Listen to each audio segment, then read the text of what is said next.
आज का पहला पाठ ईसाइयाह का ग्रंथ अध्याय 6 पद संख्या 1 से 8। राजा उज्जियाह के देहांत के वर्ष मैंने प्रभु को एक ऊंचे सिंहासन पर बैठा हुआ देखा। उसके वस्त्र का पल्ला मंदिर का पूरा फर्श ढक रहा था। उसके ऊपर सेराफिम विराजमान थे। उनके 6 पंख थे, 2 चेहरा ढकने, 2 पैर ढकने और 2 उड़ने के लिए। और वे एक दूसरे को पुकार पुकार कर यह कहते थे, पवित्र पवित्र पवित्र है विश्वमंडल का प्रभु। उसकी महिमा समस्त पृथ्वी में व्याप्त है। पुकारने वाले की आवाज़ से प्रवेश द्वार की नींव हिल उठी और मंदिर धुएं से भर गया। मैंने कहा, हाय हाय, मैं नष्ट हुआ, क्योंकि मैं तो अशुद्ध होठों वाला मनुष्य हूँ। अशुद्ध होठों वाले मनुष्यों के बीच रहता हूँ। और मैंने विश्वमंडल के प्रभु राजधिराज को अपनी आँखों से देखा है। एक सेराफीम उड़कर मेरे पास आया। उसके हाथ में एक अंगार था, जिसे उसने चिमटे से वेदी पर से लिया था। उससे मेरा मुंह छूकर उसने कहा, देखिए, अंगार ने आपके होठों का स्पर्श किया है। आपका पाप दूर हो गया और आपका अधर्म मिट गया है। तब मुझे प्रभु की वाणी यह कहते हुए सुनाई पड़ी, मैं किसे भेजूं? हमारा संदेशवाहक कौन होगा? और मैंने उत्तर दिया, मैं प्रस्तुत हूँ, मुझको भेज। यह प्रभु की वाणी है। आज का दूसरा पाठ कुरिन्थियों के नाम संत पौलुस का पहला पत्र अध्याय 15 पद संख्या 1 से 11। भाइयों, मैं आप लोगों को उस समाचार का स्मरण दिलाना चाहता हूँ जिसका प्रचार मैंने आपके बीच किया, जिसे आपने ग्रहण किया, जिसमें आप दृढ़ बने हुए हैं। और यदि आप उसे उसी रूप में बनाए रखेंगे जिस रूप में मैंने उसे आपको सुनाया, तो उसके द्वारा आपको मुक्ति मिलेगी। नहीं तो आपका विश्वास व्यर्थ होगा। मैंने आप लोगों को मुख्य रूप से वही शिक्षा सुनाई जो मुझे मिली थी, और वह इस प्रकार है, मसीह हमारे पापों की प्रायश्चित के लिए मरे, जैसा कि धर्म ग्रंथ में लिखा है। वह कब्र में रखे गए और तीसरे दिन जी उठे, जैसा कि धर्म ग्रंथ में लिखा है।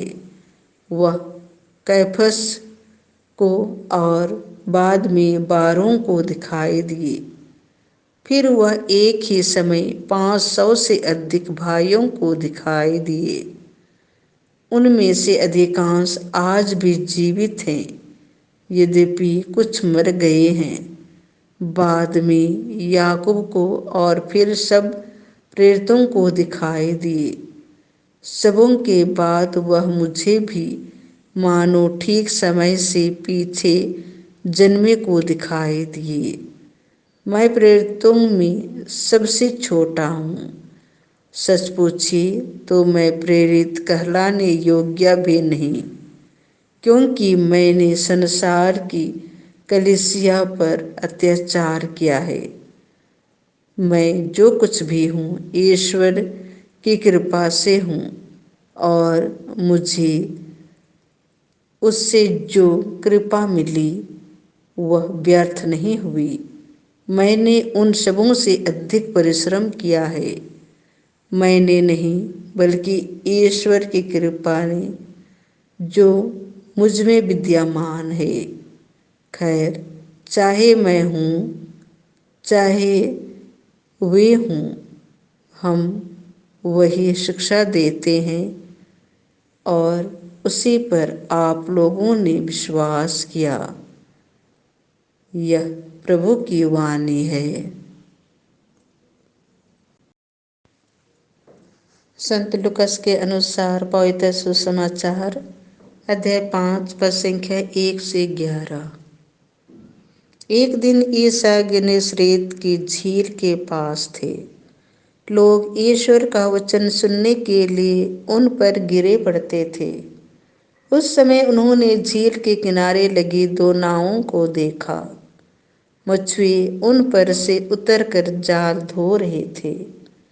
ईसा ने सिमोन की नाव पर सवार होकर उसे किनारे से कुछ दूर ले चलने के लिए कहा। इसके बाद वे नाव पर बैठे हुए जनता को शिक्षा देते रहे। उपदेश समाप्त करने के बाद उन्होंने सिमोन से कहा, नाव गहरे पानी में ले चलो और मछलियां पकड़ने के लिए अपने जाल डालो। सिमोन ने उत्तर दिया, गुरुवर, रात भर मेहनत करने पर भी हम कुछ नहीं पकड़ सके, परंतु आपके कहने पर मैं जाल डालूंगा। ऐसा करने पर बहुत अधिक मछलियां फंस गई और उनका जाल फटने को हो गया। उन्होंने दूसरे नाव के अपने साथियों को इशारा किया कि आकर हमारी मदद करो। वे आए और उन्होंने दोनों नावों को मछलियों से इतना भर लिया कि नावें डूबने को हो गई। यह देखकर सिमोन ने ईसा के चरणों पर गिरकर कहा, प्रभु, मेरे पास से चले जाएं, मैं तो पापी मनुष्य हूँ। जाल में मछलियों के फंसने के कारण वह और उसके साथी विस्मित हो गए। यही दशा याकूब और योहन की भी हुई। ये जबेदी के पुत्र और सिमोन के साझेदार थे। ईसा ने सिमोन से कहा, डरो मत, अब से तुम मनुष्यों को पकड़ा करोगे। वे नावों को किनारे लगाकर और सब कुछ छोड़कर ईसा के पीछे हो लिए। यह प्रभु का सुसमाचार है।